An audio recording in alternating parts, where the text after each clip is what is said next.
Welcome to Ignite Women's Empowerment Summit 2021. I'm Dr. Angela Clack, and I am a three-time presenter for Ignite Women's Summit. I am so excited and honored to return to the space where it all began for me, right here, literally right here, the closing night of Ignite Summit 2016. And that's when I received the word through Reverend Nikki's preaching that my first book was to be birthed and released. And in 2018, I did just that. I wrote and released the book, Women of Color Talk, Psychological Narratives on Trauma and Depression. And I pray that this conference will ignite a spark for you as well to reach those goals and dreams and visions that you've had to carry through your purpose through your ministry. I'm a psychologist, I'm a licensed psychotherapist, a speaker, a trainer, a consultant, and I've been in the mental health field for more than 25 years. Today, I am here with my co-presenter, Dorinell Alcantara, and we're going to provide information and inspiration to build that bridge of communication between you and your young person. Therein lies the title of our topic. From pressure to power, parenting our teens, young adults through depression, anxiety, and stress, including the toll of emotional and physical losses. I want to introduce my co-facilitator and tell you a little bit more about Ms. Alcantara. She is a behavioral specialist who has a passion for working with preschool children who have experienced adversity and trauma.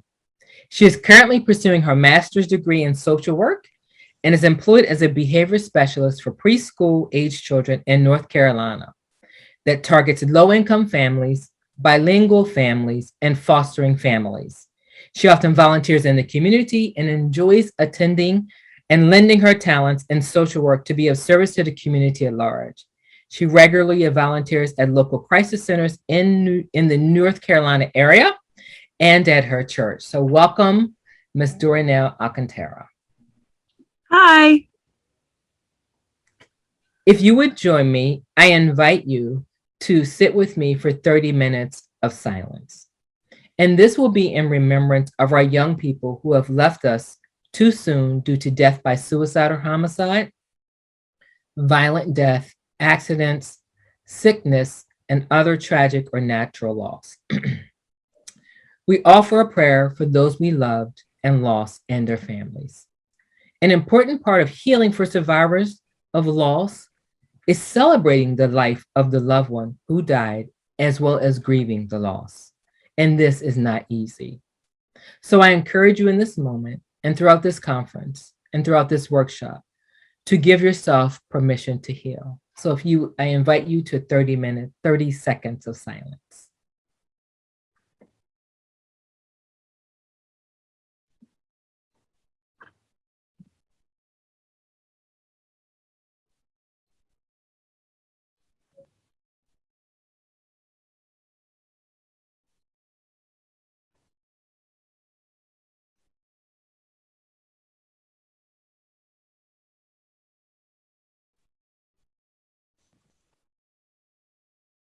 Thank you.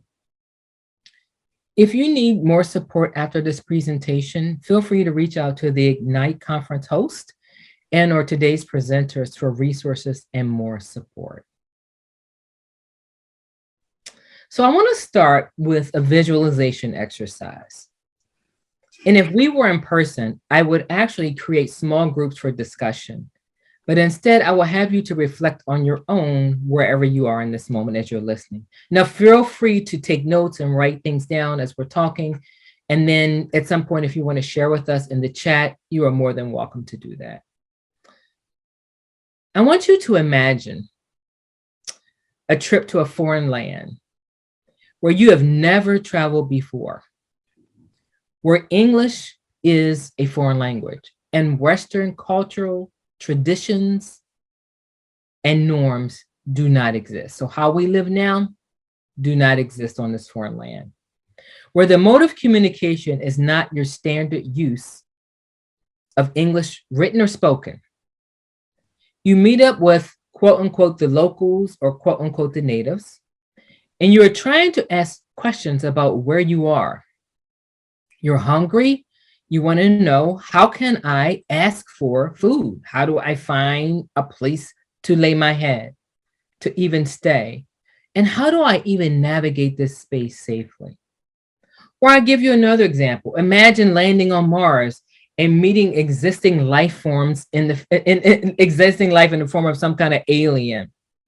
In either scenario, you would clearly need another way to communicate effectively to get what you need or desire. Can you see where I'm going with this? It's like communicating with our youth and young adults. There's a generational gap and barrier in communicating and understand how they think and they feel, and how they feel the same way towards us. So there's this whole different mode of understanding and talking with one another. Now, how many times have you heard in your home from your young person, you just don't understand? I can't talk to you. You won't listen. I imagine that you hear this often. I know that I've heard that in my house from my young adults. What I would love to do is to offer you an opportunity to hear from my co-facilitator about her journey with mental health and how she was able to navigate this space with her parents. I'm going to ask her one question because our time is limited here and there's so much information. And then in the larger conference, there will be more questions and we will do a more in-depth interview. So I picked a question I would love to ask you, Dorinell. And if you could offer some tips or strategies. The title of our talk is From Power to Pressure. And as we all can imagine, we're under a lot of pressure, and the last 2 years have just been challenging for our mental health. Given your experience with mental health, what are a few tips you would share with our parents and caregivers who are watching today to look for to support their loved one when in distress? Like, how will they know when their youth or young adult child is stressed if that person won't talk to us? Because that's one of the things I hear from parents is, well, my kid won't talk to me. And that's why I have this whole imagery kind of exercise going on. It's like you feel like you're in a foreign land when you're talking to the young person, particularly our teens who are so influenced by the culture of the world right now. And so there's this kind of mismatch around vocabulary and language and words and meanings. And so I want to ask you, what would be helpful for our parents to know? And let me share a little bit more of your history before you answer that so that people know what qualifies you to answer this question. After Dorinell's own struggle with anxiety, depression, and adversity as a teenager, she found the strength and the courage to seek help through counseling. With her parents' support and faith in God, Dorinell embraced healing and life transformation that she now utilizes to help others. These early life experiences became the catalyst that led her to pursue and achieve her degree in social work. Through extensive research and her educational studies, she learned and firmly believes that when mental health services are implemented in early childhood, teenagers as well as young adults experience greater levels of success in adulthood and beyond. So take it away, Dorinell. Yeah, so really happy to be here first and foremost. I'm just happy to be able to share this experience with everybody. So I really like the exercise you were using about imagining being like in a foreign country or essentially in a different universe where you don't know how to communicate with people.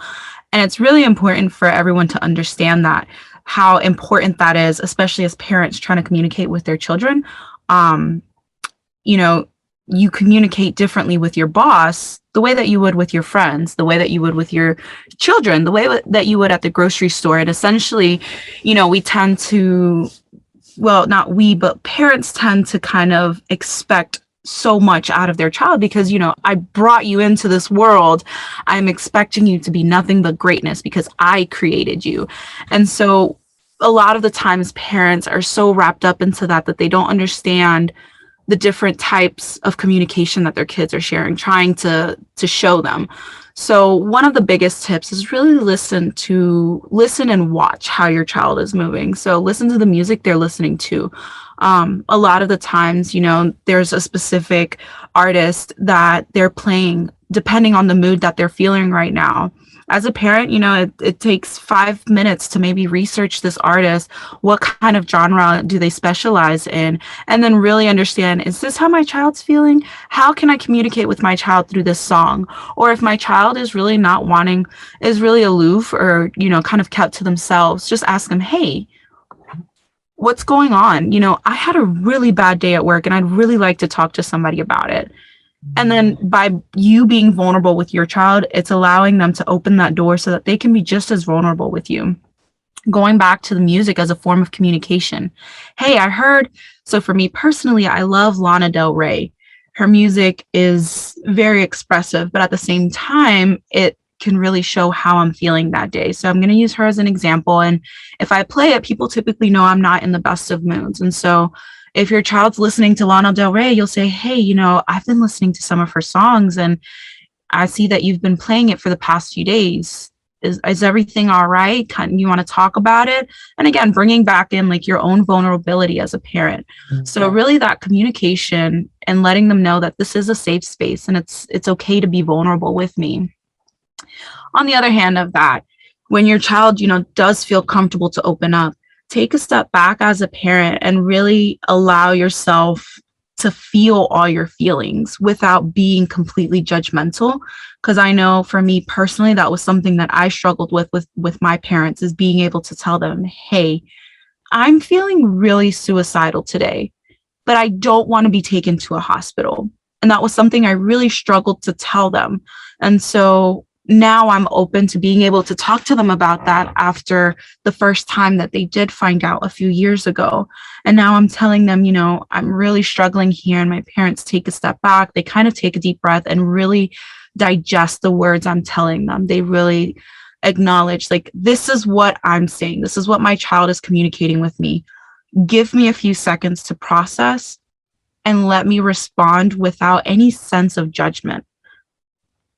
Don't have any repercussions for your children. Don't make them feel like because they're taking this time to be vulnerable with you, that it's going to backlash later on, or it might make them feel like they're in a sense fragile from here on out. You don't want to see your child as fragile when they open up about things like this. I'm feeling really anxious today.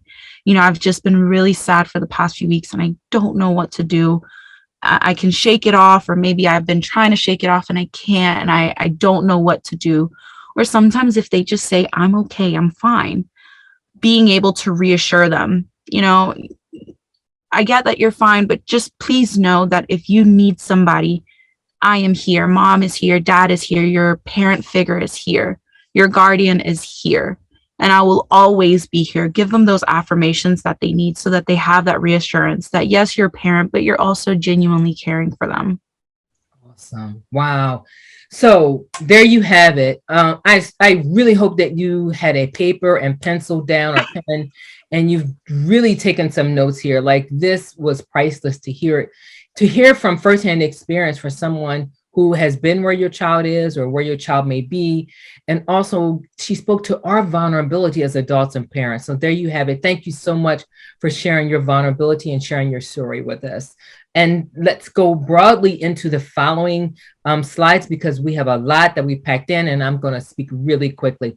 Again, thank you so much, Dorinell. I think that was wonderful. All right, so fast facts on mood and anxiety disorders. One of the things that often we hear a lot of people throw around is the word anxiety. I'm anxious, I'm anxious, I'm anxious. Well, in the last year and a half, that would be true, many of us, because of the pandemic. But what does anxiety look like when you hear your kids say that they're anxious? Because a lot of times we don't realize our kids are stressed, but they really are. So you look at the screen where it talks about anxiety attack symptoms. This is when someone has reached a level of excessive worry and we start to see things in their body. So this is the physiology, biology part of anxiety. So there are the heart palpitations. They may say that their heart feels like it's beating out of their chest, sweating, nausea, shaking or trembling, a lot of agitation, feelings of panic, and then shortness of breath. But then sometimes as professionals, we also assess generalized anxiety in our young people.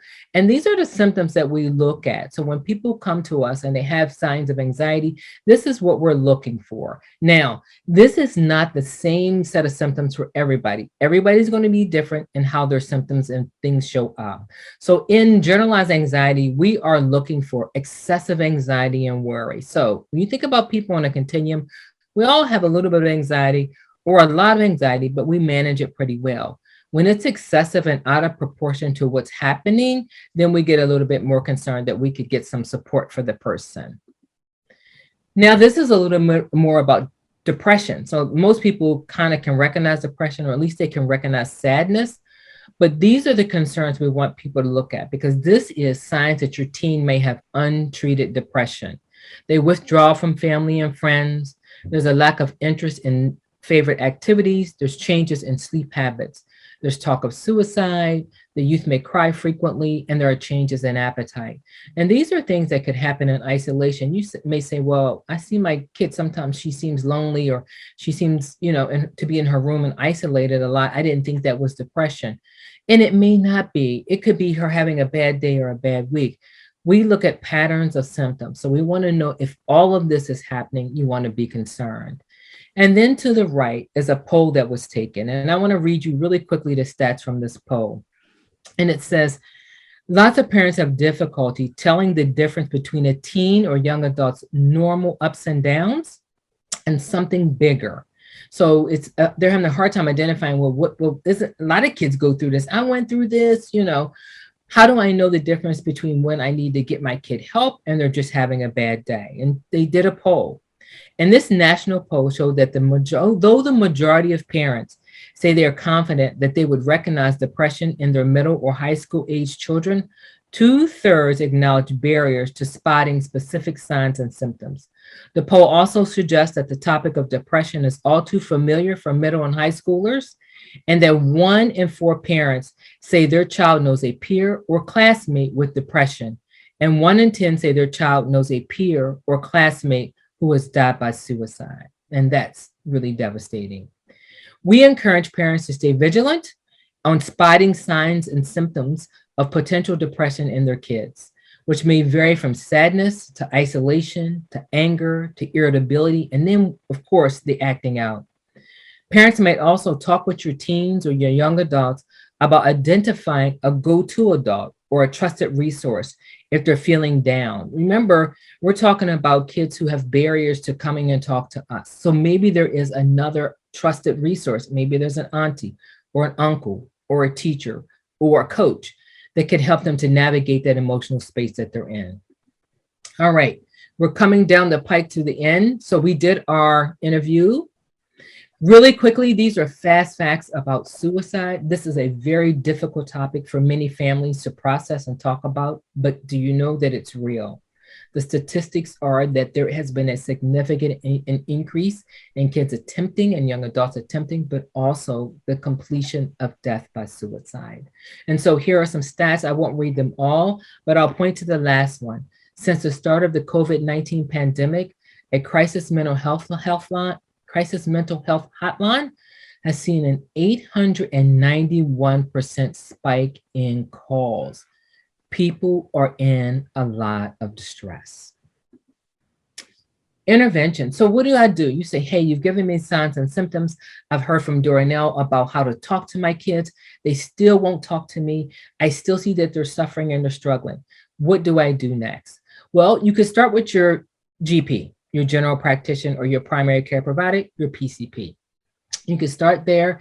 They can usually assess and diagnose. Now they offer everybody who comes in there a mood survey. So they will assess for general depression and anxiety. And then from that, they will refer you to an outside referral. General practitioners can also prescribe medication, but they do not do therapy. That's where their role ends. If you look to the right, they're showing a psychiatrist.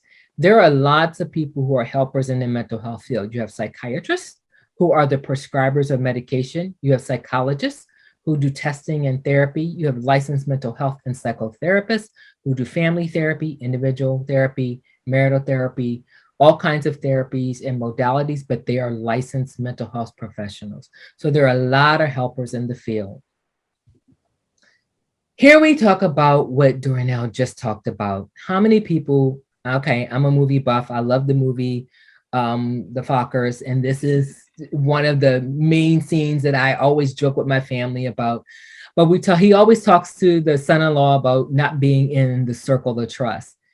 And where they have the you on there, think about that as being the parent, the caregiver, or the adult who feels left outside of their child's life, right? That they don't talk to me, they don't trust me. And we want to be inside the circle of trust, right? We don't want to be the red dot on the outside. We want to be the red dot on the inside. And so we're talking today about offering you different ways to get from the outside of your child or young adult circle of trust to the inside of your adult circle of trust. If there are any questions or any other concerns and you would love for us to answer them, even though we're watching this live stream and virtual, you can put them in the chat. You can also get my contact information here. You can go to my website, leave me a note, or you can email me directly. If you have questions or a comment, or you would like to say something in reference to Dorinell's story, you can also put it there and I will make sure she gets that. We thank you so much for being a part of today's workshop. Thank you for sharing our time. Thank you for trusting us with information to help you bridge the gap in communication with your loved one, your young teen, and your young adults. Enjoy the rest of the conference. Bye-bye. Bye.